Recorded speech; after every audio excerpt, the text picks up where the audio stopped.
Welcome to new TV Telugu. ఇప్పుడు Telangana top 10 చూద్దాం. మహబూబ్ నగర్ ఎంపీగా తొలిసారి పార్లమెంట్లో డీకే అరుణ మాట్లాడారు. ప్రధాని నరేంద్ర మోదీ ఆశీస్సులతో నేను మహబూబ్ నగర్ ఎంపీగా గెలిచాను. 2047 కల్లా మోదీ వికసిత భారత్ సంకల్పం నెరవేరుతున్న నమ్మకం నాకు ఉంది. ఎంపీగా గెలిపించిన ప్రజలందరికీ ప్రత్యేక ధన్యవాదాలు అని అన్నారు. ఉమ్మడి పాలమూరు జిల్లాలో సైనిక్ స్కూల్ లేదని, ఏర్పాటు చేయాల్సిన అవసరం ఉందని సభ ద్వారా కేంద్ర రక్షణ శాఖ మంత్రిని కోరారు.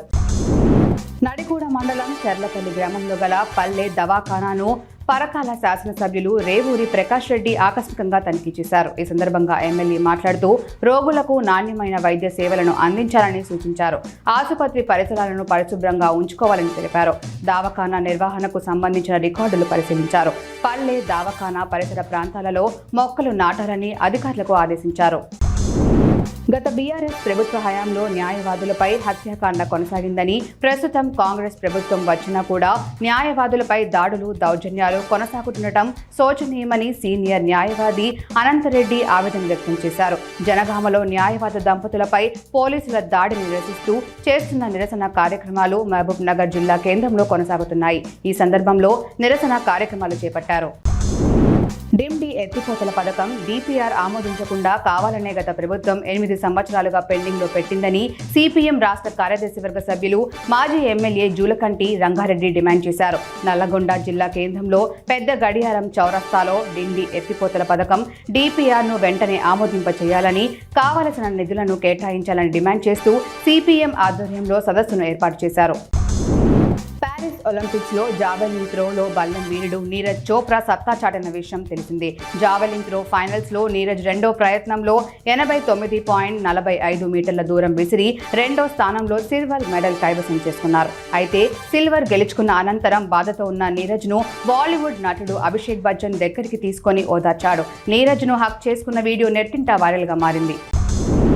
వేములవాడ పట్టణంలోని చెక్కపల్లి బస్టాండ్ అమరవీరుల స్తూపం వద్ద కేంద్ర బీజేపీ ప్రభుత్వం రైతు కార్మిక వ్యతిరేక విధానాలపై AITUC జిల్లా ప్రధాన కార్యదర్శి కడారి రాముల ఆధ్వర్యంలో నిరసన కార్యక్రమం చేపట్టారు. కేంద్ర ప్రభుత్వం రైతులు, కార్మికుల పొట్టలు కొడుతుందని ఆరోపించారు. ఈ కార్యక్రమంలో కోరేవు క్రాంతి, సంఖు దేవయ్య, ఎర్రోళ్ల పరశురాం, దేవన్న, పోసయ్య, నరసింహులు, కార్మిక సంఘం నాయకులు పాల్గొన్నారు. బంగ్లాదేశ్లో హిందువులపై జరుగుతున్న దాడులను నిరసిస్తూ జోగులాంబ గద్వాల జిల్లా మండల కేంద్రమైన ఎర్రవల్లిలో జాతీయ రహదారిపై హిందూ సంఘాల ఆధ్వర్యంలో ర్యాలీ నిర్వహించారు. దాడులను వెంటనే ఆపకపోతే ప్రతి దాడులను ఎదుర్కోవాల్సి వస్తుందని హెచ్చరించారు. ర్యాలీకి పోలీసులు బందోబస్తు నిర్వహించారు.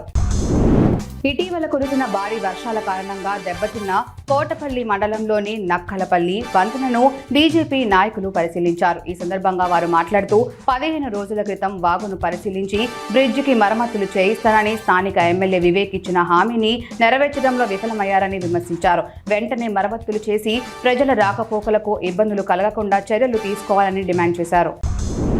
ములుగు జిల్లా ఏటూరు నాగారం అటవీ శాఖ ఆధ్వర్యంలో స్వచ్ఛదనం పచ్చదనం కార్యక్రమం ముగింపు సందర్భంగా చివరి రోజు ర్యాలీ నిర్వహించారు. అటవీ శాఖ డివిజన్ కార్యాలయం నుండి వై జంక్షన్ వరకు పాఠశాల విద్యార్థులతో ర్యాలీ నిర్వహించి నినాదాలు చేశారు. పచ్చని చెట్లు ప్రగతికి మెట్లు, చెట్లతో క్షేమం లేకుంటే క్షామం అంటూ చెట్లను పెంచడం ద్వారా కలిగే లాభాలను అటవీ శాఖ అధికారులు విద్యార్థులకు అవగాహన కల్పించారు. సీజనల్ వ్యాధులు ప్రబలించి ప్రజలు అనారోగ్యాలకు గురవుతున్నా ప్రభుత్వం పట్టించుకోవటం లేదని అశ్వారావుపేట మాజీ ఎమ్మెల్యే మోచా నాగేశ్వరరావు అన్నారు. అశ్వారావుపేట ప్రభుత్వ ఆసుపత్రిని ఆయన సందర్శించారు. ప్రభుత్వ వైద్యులు సరైన వైద్యం అందించకపోవడంతో ప్రజలు తీవ్ర ఇబ్బందులు ఎదుర్కొంటున్నారని చెప్పారు. ఇప్పటికైనా ప్రభుత్వం స్పందించి తగు చర్యలు చేపట్టాలని కోరారు.